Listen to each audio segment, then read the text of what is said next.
Hi guys! Ayan, it's been a while since the last time ako nag-video ng ganito, yung mahabang video. Kasi nga, lately, ang dami-daming ganap. So, kung napapansin nyo lately, yung news feeds ko, lahat puro benta, mga sideline, side hustle. Kasi, importante yun for me. Dahil dun tayo humugot ng mga panggastos natin sa araw-araw at sa ibang klaseng mga gastos sa buhay, obligasyon sa buhay. So, kahit minsan nakakapagod talaga, nandoon na yung pagod, pero wala kailangan nating mag-grind kasi walang mag-grind for us. So, yun. Anyways, gusto ko lang i-share yung mga ganap kahapon sa dialysis. Okay yung ano ko kahapon, okay yung session ko, maganda, natapos ko yung buong 4 hours nang walang problema, and wala, kulang. Hindi lang talaga ako ay, grabe siya! Nang susurpresa. Na video yung mga ganap kahapon kasi nga, marami akong transactions online, marami akong kausap. So, wala akong, nagti-TikTok lang ako kasi yun lang yung kayang isingit. Pero, lahat ng buong 4 hours, maganda yung pakiramdam ko.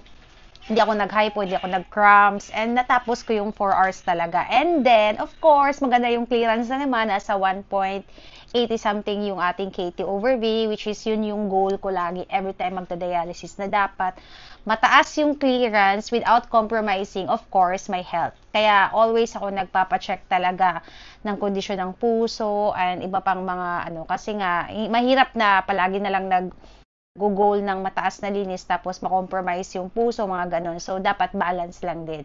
So, kapag hindi naman kaya talaga na i-reach yung meron tayong mga ginagawang adjustment. So, yun nga, kailangan talaga ng alalay.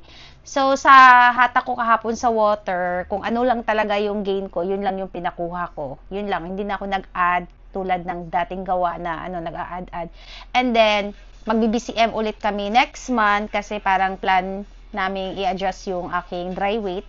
Kasi nga parang tumataba na do ako. Tumataba ba ako, guys? Feeling nyo ba? Tumataba ako? Hindi naman, di ba? Pero anyways, yun lang. Yun lang yung guys, kung tinatanong nyo ako kung ano yung secret, kung paano tumaba, paano maging maganda ulit yung yung katawan na hindi masyadong payat, hindi masyadong taba. Kumain kayo ng naaayon, yung balanse lang, wag yung susobra, wag yung kukulang. So, iwas sa fruits, iwas sa vegetables as much as possible ng madami. So, sakto lang, pwede naman kumain, pero konti-konti lang. So, fish, mga ganun, konti-konti lang din, meat, konti-konti lang, lahat konti lang, hindi pwedeng mukbang-mukbang lahat, para hindi kayo matakam. Kasi kapag hindi din kayo nakakain ng ganun, parang pag diniprive natin yung sarili natin sa mga ganung kain, mas lalo tayong matatakam, diba? Kung napapansin yung ganun. Pero when we allow ourselves to eat in moderation, parang okay lang, relax lang. Ako kasi dati talaga takam na takam ako sa mga pagkain na masasarap kasi nga diniprive ko yung sarili ko.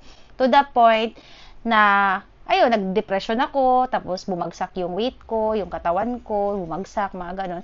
Pero nung naka-adjust na, nung naintindihan ko na kung ano yung dapat iwasan, kung ano yung dapat talagang tamang balanse ng everything. So, naka-adjust ako sa katawan ko, sa kondisyon ng katawan ko, lahat naging okay.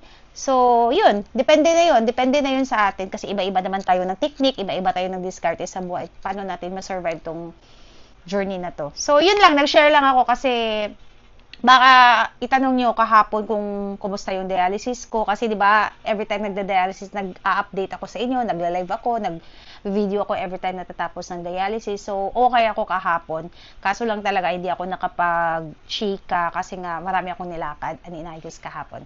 So yun lang guys, ingat kayo and for more updates, I will update you soon. Okay? Bye! Ingat!